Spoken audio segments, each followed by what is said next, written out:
அதிமதுரத்துடைய 5 முக்கிய பண்புகள் என்ன அப்படின்றத தான் இந்த வீடியோல நீங்க பார்க்க போறீங்க. சோ இந்த அதிமதுரம் அப்படின்ற ஒரே ஒரு பொருள் பல நோய்கள்ல இருந்து விடுதலை தரக்கூடிய ஒரு மருந்தா அமைஞ்சிருக்கு. சோ நிறைய நாட்டு மருந்து கடைகள்ல அதிமதுரம் இந்த கட்டையா விப்பாங்க, இல்லனா பொடி பண்ணி கூட விப்பாங்க.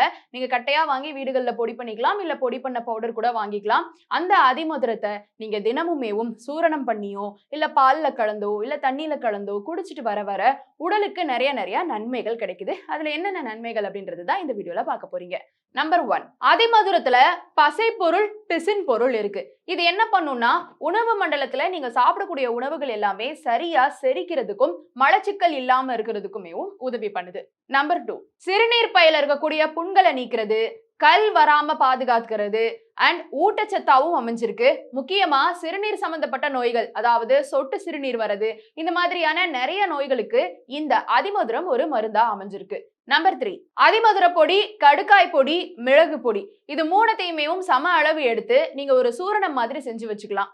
இத 5 கிராம் அளவுல எடுத்து தேன்ல குழப்பி நீங்க சாப்பிட்டுட்டு வர வர உங்களுக்கு சளி, நெஞ்சில கட்டிட்டு இருக்கக்கூடிய சளி, இருமல், இது எல்லாத்துல இருந்துமே விடுதலை கிடைக்கும். நம்பர் 4, போதுமான அளவு தாய்ப்பால் இல்லாதவங்க அதிமதுர சூரணம் 1 கிராம் எடுத்து பால்ல கலந்து கொஞ்சம் நீங்க தேனோ இல்ல உங்களுக்கு இனிப்புக்கு ஏதாவது கலந்து குடிச்சிட்டு வர தாய்ப்பால் நல்லா சுரக்கும் அப்படின்னு சொல்றாங்க.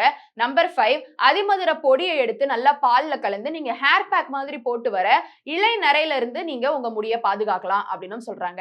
இன்னும் இந்த அதிமதுரம் தாய்மார்களுக்கு நிறைய நன்மைகள் கொடுக்கக்கூடியதா இருக்கு. அதாவது பிரசவ வலியப்போ இந்த அதிமதுரம் எடுத்துக்கிற பட்சத்துல சுகப்பிரசவம் ஆகும் அப்படின்லாம் சொல்றாங்க. இதெல்லாமே ஒரு ஆதி காலத்துல இருந்து பயன்படுத்திட்டு வந்துட்டு இருக்கக்கூடிய ஒரு மருந்தாவும் அமைஞ்சிட்டு இருக்கு. ஸ்டில் நீங்க ஏதாவது ஒரு மருந்து, ஏதாவது ஒரு நோய்க்கு டாக்டர் கிட்ட எடுத்துட்டு இருக்கிற பட்சத்துல இந்த மாதிரி நாட்டு வைத்தியங்கள் நீங்க ட்ரை பண்றதுக்கு முன்னாடி ஒரு தடவை நீங்க உங்க டாக்டர் கிட்ட கன்சல்ட் பண்ணிக்கோங்க. இதை நீங்க ஒரு ஹேர் பேக்காவோ ஃபேஸ் பேக்காவோ போடுறதுல எந்த ஒரு பிரச்சனையும் இல்ல. உள்ள மருந்தா எடுக்கும் பொழுது எதுக்கும் ஒரு டாக்டர் கிட்ட நீங்க கன்சல்ட் பண்ணிக்கிறது நல்லது. இந்த வீடியோ உங்களுக்கு பயனுள்ளதா இருந்ததா அப்படின்ற உங்களுடைய கருத்துக்களை கீழே கமெண்ட் பாக்ஸ்ல ரியா என் கூட ஷேர் பண்ணலாம்.